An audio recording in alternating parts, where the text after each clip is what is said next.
Well, good evening, everybody. Thank you, Patty, for the very kind introduction.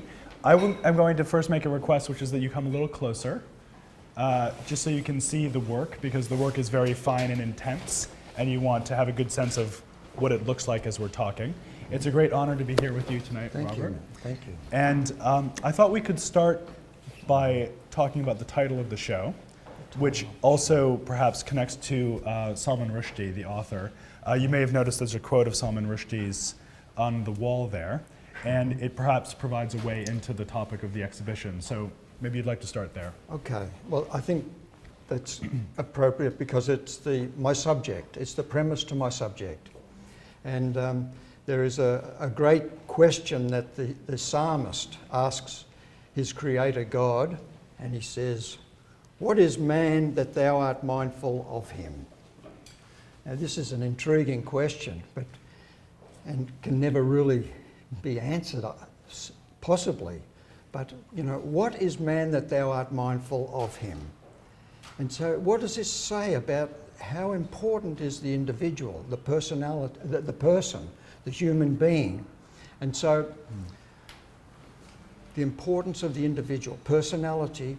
And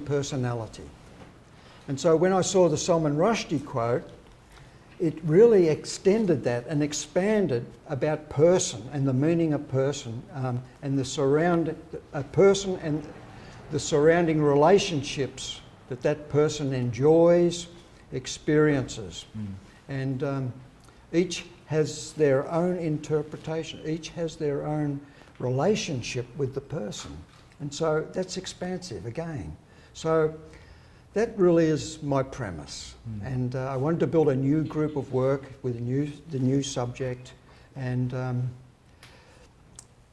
there is another premise. I like to use linear structure. I want to capture space with line. And I've built a sort of a technology there, experience and iconography that I can really maneuver and shift to make these structures that express the perception of person. So we have there already two big ideas. One is about mindfulness and the persona, we could say, perhaps.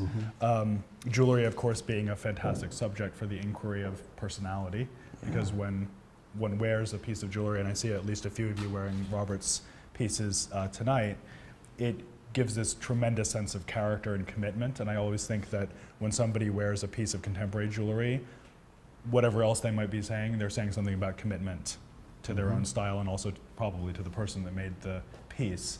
So we have this idea of personality, and then we have this formal idea about the linear and describing space largely through wire and through structure. So Robert, perhaps we could maybe talk physically about the pieces for a moment. I always think it's a good idea to start with the pieces and work our way out from there. Okay. So can you just tell us a little bit about how you approach the composition of each piece? How does it begin? How does it unfold from there? Is it improvisatory? Is it pre-planned? It's not prescribed. It's not prescribed. I like to go on the high wire.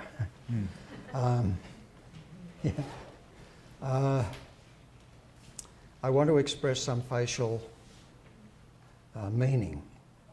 And so I've already chosen my position. I'm going to build something with line. So with that, I'm learning all the time more and more possibilities, and with my own research, I'm trying to expand my options of componentry. And so that is just, so there's a period of intensity where I just explore these possibilities of options, of structures. And then, I don't want to sort of simplify this, but it's sort of like a pizza, building a pizza. Stay with me, okay? So I build all these things, all these structures that have no place yet. And yet there's something that I want to make. I want to make some sort of abstract expression of face. And so I select just as in the pizza, I select the goodies, the components, and put them together, shift them around. And sometimes I fix them together, and sometimes I prefabricate them so that I can, the piece might be made up of 4 different parts because they have to be coloured. And colour is really important. That's the last thing. Yeah, let's get to that in a minute, but I want to stop you on this term componentry, which is a new one to me. That's a great concept. So that implies to me that you're building a repertoire of parts, and presumably you're working the wire with a series of tools that creates a certain set of formal and shape-giving effects that you can then bring together. Not many tools, really. You don't need. It's mostly handwork. But yeah, these structures are really. It's a play. It's a game, and. So you're using very simple hand tools to bend the wire, rather than, let's say, geared. There's a little bit of that. A little bit of that, yeah. See? I don't really like to talk about process so much because really I have a subject, and you know, to reduce it down to process and making and the manipulation of material is really not my intention. But do you not find But it's the that vehicle to convey it, I exactly, have to yeah. say. The meaning evolves from those simple choices. Yeah. So you're creating this 3-dimensional lattice, at any rate, of this wire. Color does become important, and you're very painterly in the way that you work, despite the amount of open space and air in the works, which I think is quite remarkable. Because normally when we think of painterly jewelry or painterly sculpture or other forms of design, one's thinking of solidity normally, solid gesture. And you seem to me to use color in a way that's quite expressive and free, and yet also constructed. And I wondered whether you could talk about your approach to color in that way. Well, first of all, for a long time, for me, colour has been very important. On the earliest wire pieces I made in 1994, 95, they were the first coloured pieces, and they were red. And principally the medium was powder coating. But I've sort of advanced, I've sort of shifted away from that. There was a big influence from the Klaus Altenberg quote of 1961, where he's talking about the condition of red. And this is what I'm after, the condition of the colour. And Klaus Altenberg, he said that red is redder than green, it is meaner than yellow, and bloodier than black. Now, we know red can mean hate, it can mean love, you know, in 2 instances that are so closely connected. There's a condition that you're bloodier than black, meaner than yellow. So there is a condition of colour. And so if we come to these pieces, this is a fair way from that work, it's a long time ago, but these pieces, the colour to isolate and to give colour values to some parts, some of the iconography in the piece, extends the meaning. It extends the meaning. But I guess there is a sort of an antecedent to all of this, is that I came to the point, in the 1990s maybe, but even in the teaching I used to talk about why confine the colour of the piece to the material that you've used. You know, there's a lot of options and possibilities out there. You know, and colour is such a wonderful thing. Well, there's a certain school of thought in design that there's a truth to a material, and that if you apply a color in that sense that it's artificial, which is a kind of hardcore modernism, but presumably you do not subscribe to that. No. Well, no, it's too confining, I think. It's available. I understand the reductionist thing, but I'm not happy about that. You know, it seems to me that, at least in this presentation, you've made an even further step in that expressive use of color through the use of these Xeroxes. So if I understand it right, these are printouts that are then hand-colored. That's right. Is that right? But in a way, they were part of the process of making. The photographs, you see, some are fixed. As I said, they're all prefabricated, independent of each other, put together, work together, and then they're separated. But before they're separated, I take a picture of the piece, because some pieces are going to be electroplated, some pieces are going to be powder coated, And when they come back and to be reassembled, there's no way I can remember what went with what. You know, but I have a picture. And so that's been my process for a long time. But this time, I sort of enjoyed the pictures, and then I thought, if I, with fluorescent felt pens, if I colour these, this is being expansive. I'm extending this celebration of the perception of the face, and it changes the colour values, the colour condition changes the identity of the singular piece.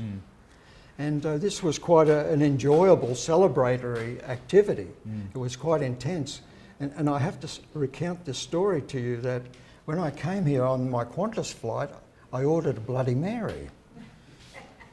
Anyway, the stewardess, she came and she gave me the Bloody Mary. I looked in the glass and I saw a stylistic configuration of the ice.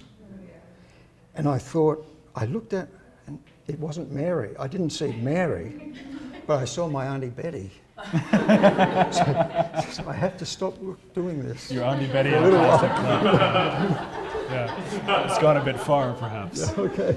So this is something I did want to ask you about, which is the concept of the face or the facial, because you've alluded to that a few times, and I think it's fair to say, maybe some of you would agree and disagree, that if you were to see these works without having that word thrown at them, you wouldn't necessarily recognize them as facial.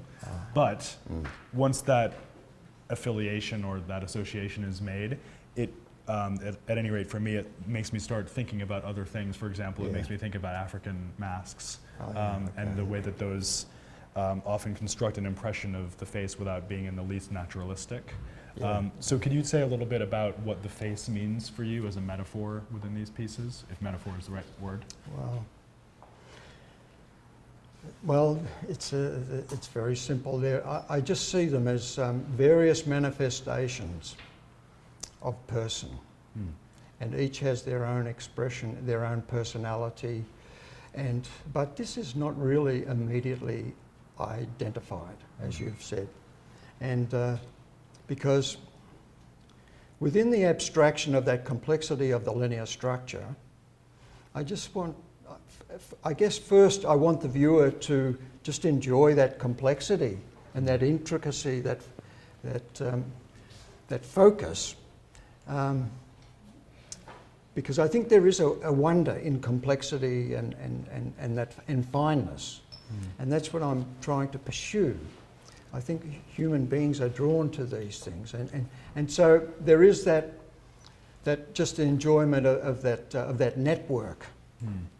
But then there is the revelation that, is it a face? Is it a face? It could be a face, you know. But I guess as a wearing piece of jewellery, this becomes personal. It becomes intimate with the wearer. The wearer will start to really start to learn about this little and develop a little friendship, maybe, or some sort of relationship with the object, with this. As if it were a homunculus or a gremlin accompanying you, perhaps. Well, I don't want it to be. I don't want it to be troubling.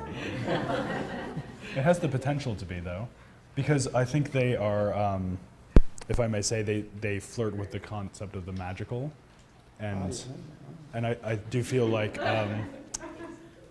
There's a mystery. Yeah, there's a mystery. You've placed something into them that's durational, as you say, and I think this is important for any art, but certainly jewelry that one might wear over years. The idea that you could have a developing relationship with it this is important. is important, and I think there is something about them that feels both highly ornamental, beautiful, light, filigreed, but also mysterious, possibly. I don't even use the word potentially filigree, malevolent. I'm sorry. Oh, is that a no-no? Okay. It's not a no-no, it's the F word. You see, there's so many bad things done in the name of filigree. It's horrible. It's a horrible word, and it's sort of like a brilliant cut diamond, you know, although Carl Fritz can do lots of things with it. But there is a sort of a stigma, I think, with this. With the word filigree, it has been so there's been such bad things, and I don't really want to have that. Well, you're talking to a man who loves a stigmatized word. Oh, So decorative, craft, okay. all those words I am instinctively attracted to. But them, technically, well, I'm sorry to hear this. maybe I'll write, I'm maybe not I'll write sure a book which about part to filigree. respond.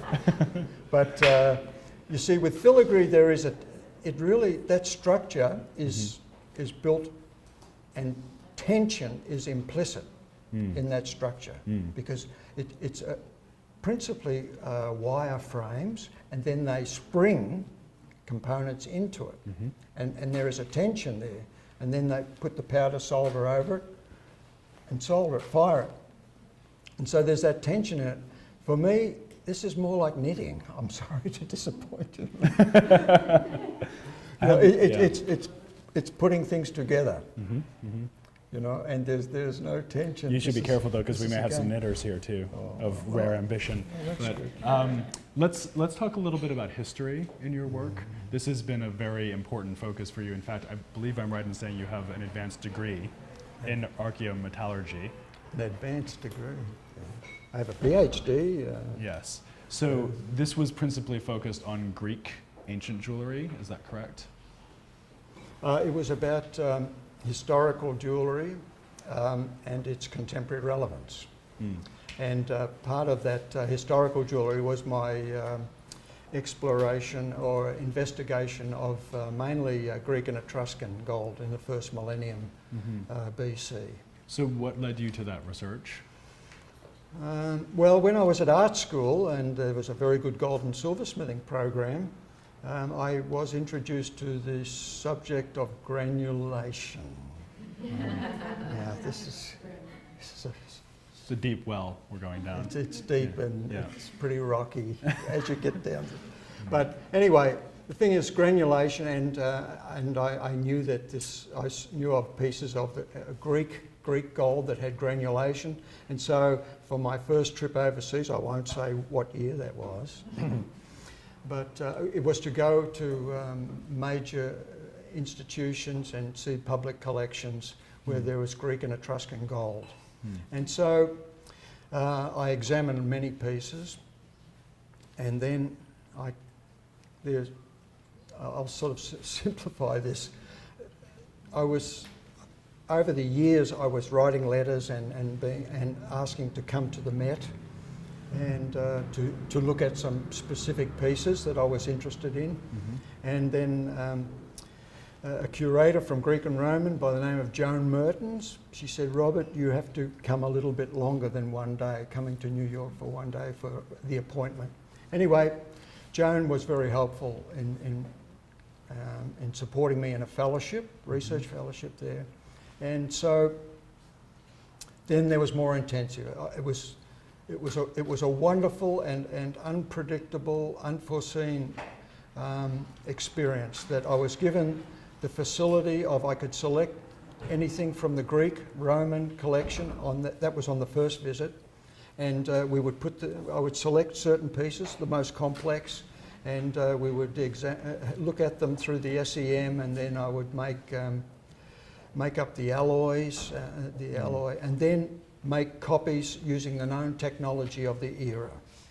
And I worked in collaboration with a very important man to me over there, Richard Stone, and we worked together, and it was a wonderful learning experience for me.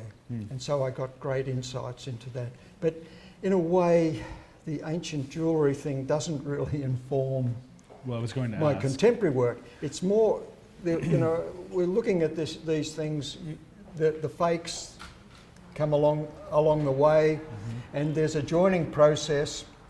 There's a joining process which is called powder solder. It's not the method that the ancients used for joining, for heat joining.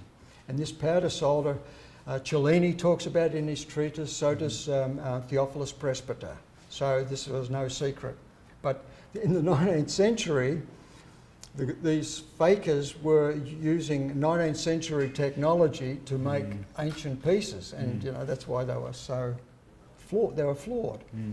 But I was interested in this. That's when I first came to powder soldering, because it allows very fine work, fine joining connection points, And so this facilitates that sort of that critical sort of delicate structures, but strong. So you actually did go so far as to make copies of ancient pieces that were in the Metropolitan. That was the and other collections. research. That was the research. I'd select a piece, and then I'd make it in the fire, using the known technology of the era, and then my copies would go into the SEM, and there'd be a sort of a comparison. And, So it's a kind of reverse engineering of the object. Yeah. And so there's great insights. You know, you can look at a piece of art and you think you know it. If you have to draw it, you have a much greater intimate knowledge. But if you have to make it, this is really this just opens a doorway into a world that's really quite wonderful. You know, one of the transformative experiences of my life was as a young student, I was given a Chinese ceramic object, Tang Dynasty ceramic object, and I could still see the fingerprints of the potter on the underside of it. Okay. And I wonder what happened for you as you were copying that very ancient thing, and what, this is maybe a strange question, but what relationship do you feel you had to the maker of that thing? Is it a kind of ventriloquism or sympathy, or how would you describe it? You have to think in the context. If you're using what is known as the technology of the era, there are problems. There are problems when the piece goes in the fire. When it goes in the fire, things happen. Things move and change. And you can see how the goldsmith in that, say, 5th century, 3rd century BC, what he did, or what this goldsmith did to repair it. Yeah. Did they repair it, or did they say, that's okay, doesn't matter? Yeah. They reinforced things, they cut bits off the body of the piece and put them on and overlay them like a Band-Aid. You know, they were the first Johnson & Johnson, I think. Yeah. You know? And so it's interesting, you get such a wonderful insight into, well, you know, that the technical factors in the charcoal fire. This joining system is so, it's there and then it's gone. You know, there's a diffusion of copper, and if you hold it at that temperature, there is this intermolecular penetration and it joins up. If you keep heating, you lose that phase and you get not diffusion or fusion, you get confusion. You know, this is, we don't want this. Right. We don't want this. So it is a high wire act in the sense that it's very timing based. Yeah. Okay. So you had mentioned also, Robert, that you were very interested in fakes, both interested in the history of fakes and also in making objects yourself that might have a kind of dubious status with regards to authenticity. Can you say a little bit more about that? Well, they're my fictitious pieces, yeah. This is other subjects. Well, one of the other things that I learned at the museum, at the Met mainly, was this: there's a fundamental question. Is it important to have an authentic material cultural history? This is the big question. Is it important? I think it's important. And so I thought that I can play with this thing, authenticity. I can build fictitious pieces and put them into the context of a story. They could be illustrative of some popular event, political event, cultural event, or I could make a fictitious story, and then I could make the material evidence that it's true. And so by making the material evidence that it's true, by making the jewellery, I'm building a series of pieces, and the viewer comes and reads the story, very interesting story, and then they start to see the pieces which are illustrative of the story. But then, this is the didactic part, they think this is not possible. And so there is a sort of a learning, there's a learning process there. And so the subject of, is it bogus or is it real? Is it authentic? These are questions that I hope arise with the viewer. But the interest there is at least partly in narrative construction. Oh yes, yeah. Because the reason I'm asking about these other things, though they're not what we're looking at here, is that I'm curious to know the extent to which these various practices, the research itself, the copying, the investigation of fiction, and a kind of counterfactual narrative. The way that all of those issues, and particularly the phrase you just used, which is an authentic material culture, what is the impact of that on these works that we're looking at? For example, are we to understand these as the authentic material culture of something today, or of your perspective? No, these are a step away from that. They're a step away from the history. You can never leave history. You know, in the manufacture, the process, there are historical derivation. You know, but some of my subjects are history based. You know, but these pieces are just a play with abstraction.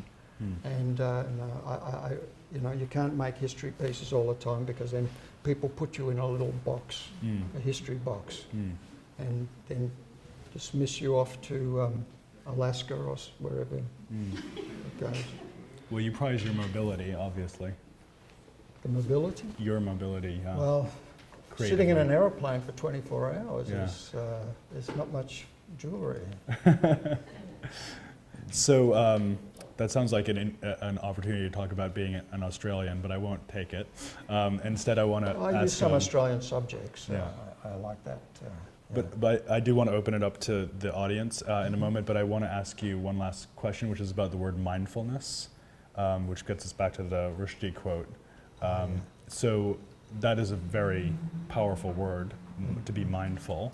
And I wonder what you think about the effect of these pieces on their wearers, or even those of us who are just looking at them arrayed on the tables here.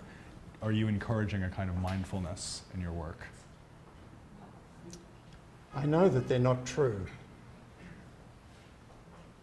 There's the Salman Rushdie quote, there's a central figure, and then there's all these other interpretive experiences. And my endeavour was to build expressions of face, of character, of personalities. But with the Rushdie quote, it's about perception. That it might not be true about that person that you have that perception about. It could be an emotive thing that is distorted. It could be, you know, it might relate to some sort of event, and so memory of childhood or something like this. So it's just an interpretive thing. It's of the person. It's not a. So anyway, that's what these pieces. These are just really a celebration of facial personality expressions. Yeah, but I would like them to be linked with the wearer. That's the thing, and develop a familiarity. But on the other hand, if they went into a museum, acquired, bought, I'm talking about, not gifted, into a museum and left to have a static life for eternity, that's okay too. You'd just tolerate that, would you? I would try. It does put me in mind of the Fool in King Lear. Because when you say that they're not real, or they're not true, sorry, but they are about character, I just think of the fact that the fool always is slightly detached from the action and is not a player in that sense, but also is the one that has the true perception of the characters around him. Yeah, well, it's interpretive, I think. It's a natural posture of the artist, possibly.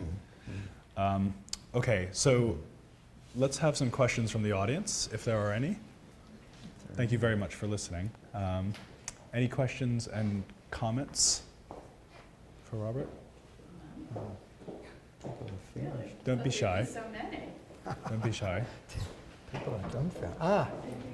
Yes. Lamont. Yes. No, the first time I'd seen it, I was floored by it. I guess once a designer, always one. Just makes you have opinions. Robin, I just wondered, do you ever,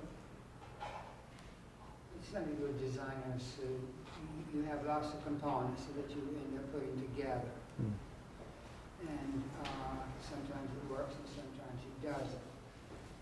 But do you sketch out any of these Lamont.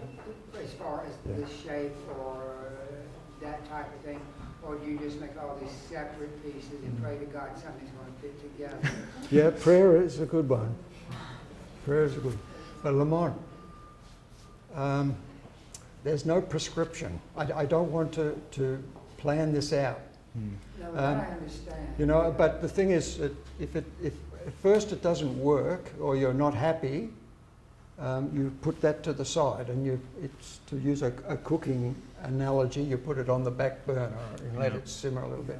And then, so you take up another one and you play with it. And so this is there's serendipity and there's a spontaneity in this.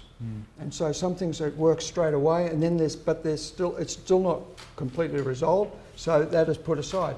And so you take the other one back, and with fresh eyes, you see it in a different way. And there are new possibilities. And sometimes that's when you have to really sit down and make a part that works for that. So it's not all just mechanical, selecting the salami with the olives and the cheese. Back to the pizza metaphor. Yeah.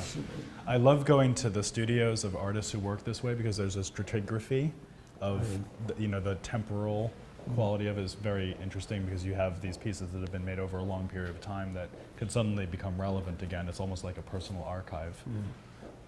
Well, some of the I make very big pieces too. I don't know if you've seen those. Yeah, huge ones, yeah. And sometimes they take over a period of 5 years or something like that. Or the other pieces have taken longer. And just, I want to build that intensity and on a big scale. And so it's very exhausting. You can't just sort of step up to it and just make it. You know, it's a bit like ancient jewellery. It has to be really considered, and sometimes the things that you assume straight away are not true at all. So there has to be a sort of a time, a sort of a contemplation and consideration. And things happened in the Greek period that were really based on technical factors. It wasn't. There was the genre of the time, which determined componentry, but there was this sort of sense of, there were technical factors because it's in the charcoal fire, and certain things have to be done. And there has to be a process of reinforcement all the time, because the gold is soft, the joining system is fine, but it's not strong. There's a whole lot of things to do. But so I would say the ancient goldsmith just did it. But, somebody coming from outside, it really does require a contemplative consideration, I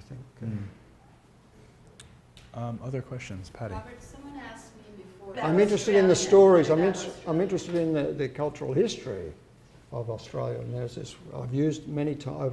I have a series that I revisit called Hey True Blue. And this is from a song by John Williamson, I think in 1981. And he laments about the change of the culture. It's a lamentation, this song, about Hey True Blue, what happened to you, where did you go? It is a lamentation. So I like to use that, and it is a sort of a cultural history of writing. It was an early period, an early part of the 20th century, and it was really uniquely Australian. It wasn't so influenced by the British, this dominance of British culture. And so it was really a flowering of this sort of unique Australian character. And there was a writer in particular, C.J. Dennis, and he wrote The Sentimental Bloke.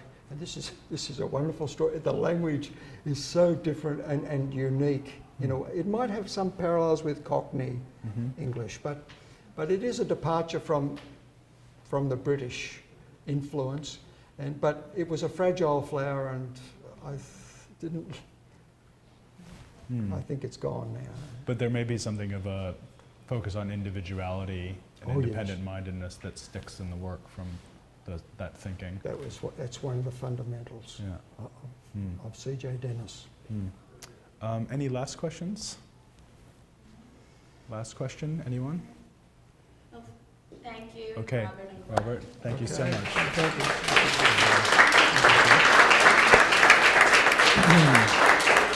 And can I just say that I would like to thank Patty for bringing us together, and again, thanks to the Heller Gallery for hosting us.